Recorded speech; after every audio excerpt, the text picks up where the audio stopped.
স্বাধীনতা।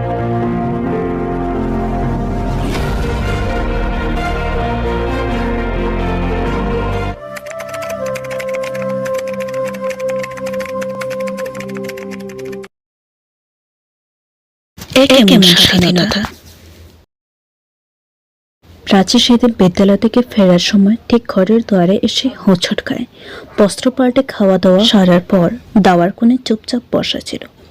সেদিন বিদ্যালয়ের অগ্রাণুজস্বরদের বিদায় অনুষ্ঠান ছিল।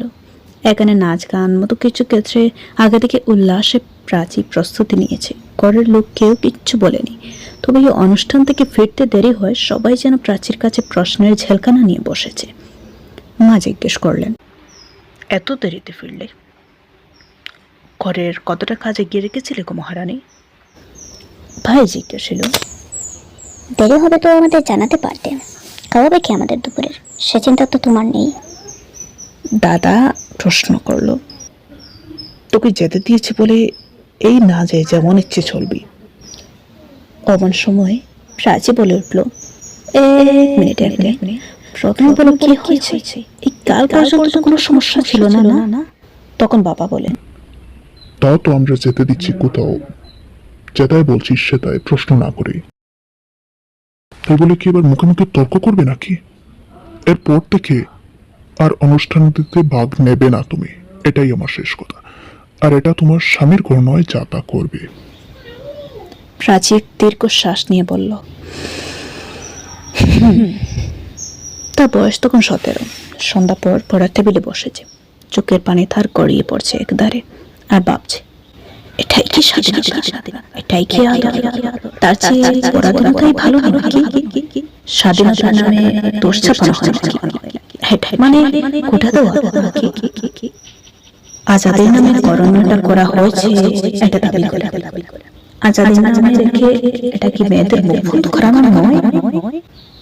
কত সব ভাবতে ভাবতে প্রাচী সবার মতো করে চলে নেবে সিদ্ধান্ত নিল।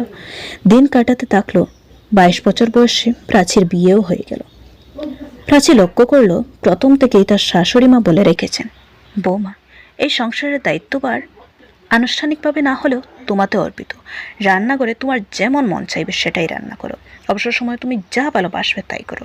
কোথাও যেতে ঘুরতে মন চাইলে শুধু ইচ্ছে প্রকাশ করো, আমরা সময় বের করে নিয়ে যাব, ইত্যাদি ইত্যাদি অনেক কিছু, যা শুনে প্রাচী ভাবছিল সুখের স্বর্গ করবে স্বামীর সংসারে।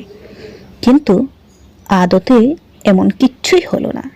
যা হলো তা বাইরে লোক দেখানো।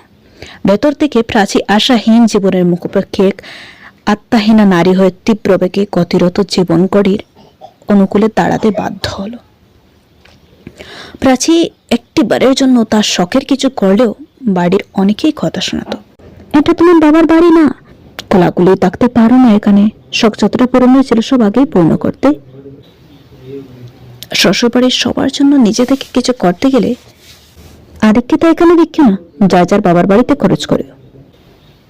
ছোট্টখাটো ভুল হলেও শিক্ষা তো আর কম নয়, এভাবে ভুল হবেই বা কেন? কোথাও ঘুরে তো তোর বাবার বাড়িতে যেতে হলেও অনেকটা কিছু ওখানে যাবে, কয়েকদিন পর স্বামীর সাথে যাবে, আবার দিনে দিনেই চলে আসবে। এরকম অসংখ্য ঘটনা ছিল যেটা না প্রাচী কাউকে বলতে পারতো, না তো প্রতিবাদ করতে পারতো। আবার সবার সম্মুখে হাসি মুখের তাকাটাও বাধ্যতামূলক। যখন একা হয় তখন কাঁদে আর ছেঁচায় প্রাচী। এটাই কি জীবন? স্বাধীন নামে সবার অধিকার খাটানোকে কি সুখ বলে? সবার জন্য বেঁচেও জীবনে আমার জন্য কি রইল? এ কান্না কষ্টের ভাগিদার আমি?